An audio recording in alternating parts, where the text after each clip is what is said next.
हाँ जी गर्ल्स, देखिए मैंने कल आपको ये करवाया था कि Hankel transformation of a derivative of a function. Hope so it's clear to all of you.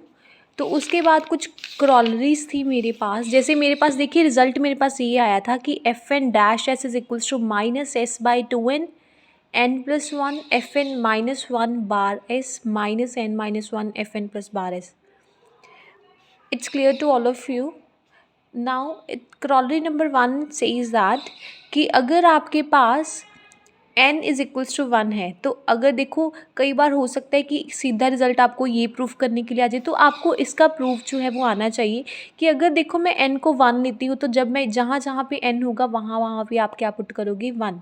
तो आपके पास क्या आ जाएगा f1 dash S which is equals to, देखो यहाँ पे जब आप n पुट करोगे तो आपका क्या आ जाएगा 2। यहाँ पे पुट करोगे तो तब क्या आ जाएगा 1 + 1 2। ये 2 के साथ 2 आपका जो है वो कैंसिल आउट हो गया, ठीक है। सिमिलरली यहाँ पे देखो आपका बच जाएगा माइनस एस, और जहाँ पे जब आप 0 पुट करोगे, मतलब यहाँ पे जब आप 1 पुट करोगे तो 1 - 1 0, तो आपका क्या आ गया यहाँ पे F not bar S minus, जहाँ यहाँ पे जब आप 1 पुट करोगे तो 1 - 1 0, ये टर्म तो 0 होगी, सिर्फ यही बची थी। यहाँ पे भी जब आप 1 1 पुट करोगे ये 2 2 कैंसिल आउट हो जाएगा, you are left with only minus S F naught S. तो कई बार तो सीधी एग्जाम में यही आ जाता है कि you have to prove this. तो ये कैसे प्रूफ होगी जब आप ऊपर वाला सारा प्रूफ करोगे, ठीक है। तो उसके बाद अगर आपने हेंकल ट्रांसफॉर्मेशन एफ डैश एक्स निकालनी हो एन इज इक्वल्स टू 1 के लिए, तो आपको ये चीज़ पता होनी चाहिए कि इसका फॉर्मूला जो मेरे पास होता है वो minus S into Hankel transformation of the function but at N is equals to 0। Similarly यहाँ पे तो आपने n is equals to 1 put किया था, but when you have to put n is equals to 2, तो तब आपके पास इक्वेशन देखिए यहाँ पे कौन सी आएगी, you will get f2 dash S which is equals to minus S. When you have to put n is equals to 2 here, you will get minus S by 4।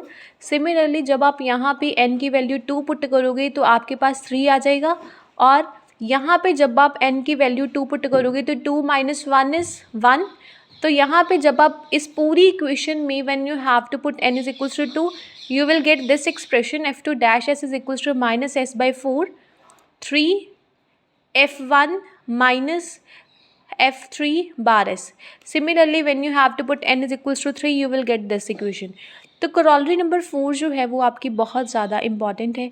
क्रॉलरी 4 में देखो आपको क्या प्रूफ करना है, सीधा ये वाला रिजल्ट आता है कि F N dash double dash S is equals to S square by 4 n + 1 over n - 1 F N minus 2s minus 2 n square minus 3 divided by n square minus 1 F N bar S plus this. ये corollary जो है वो बहुत important है, ऐसा चाहिए सीधी exam में आती है। सो इसके लिए firstly you have to prove this article Hankel transformation of derivative of a function, after that you can solve this question. So यहाँ पे देखिए थर्ड इक्वेशन से मेरे पास क्या आ गया था, F N dash S is equals to minus S N plus 1 over 2n। ये 2n जो मैंने है वो अंदर ले लिया, दोनों n + 1 के नीचे आ जाएगा और n - 1 के नीचे आ जाएगा। So I will get minus S n + 1 by 2n F N -1 बार एस माइनस दिस। तो आपको अपना रिजल्ट बनाने के लिए देखो यहाँ पे डबल डैश है, यहाँ पे ओनली सिंगल है। तो सबसे पहले आप क्या करोगे, firstly you have to replace f by f dash. उस इक्वेशन में आप f को f डैश के साथ रिप्लेस करोगे। देखो जब आप यहाँ पे डैश को एक और डैश के साथ रिप्लेस करोगे तो आपके पास यहाँ पे डबल डैश आ जाएगा। मैंने क्यों ऐसा किया, बिकॉज मुझे रिज़ल्ट में ही यही चाहिए था कि मुझे डबल डैश चाहिए। तो मैंने क्या किया, मैंने f को f डैश के साथ जो है वो रिप्लेस कर दिया। तो मेरे पास क्या आ जाएगा, f and double dash s minus S. जहाँ जहाँ पे आपका देखो यहाँ पे आपका f था, तो यहाँ पे आपका क्या हो जाएगा f dash n - 1s। Similarly यहाँ पे भी आपका डैश हो जाएगा, ठीक है।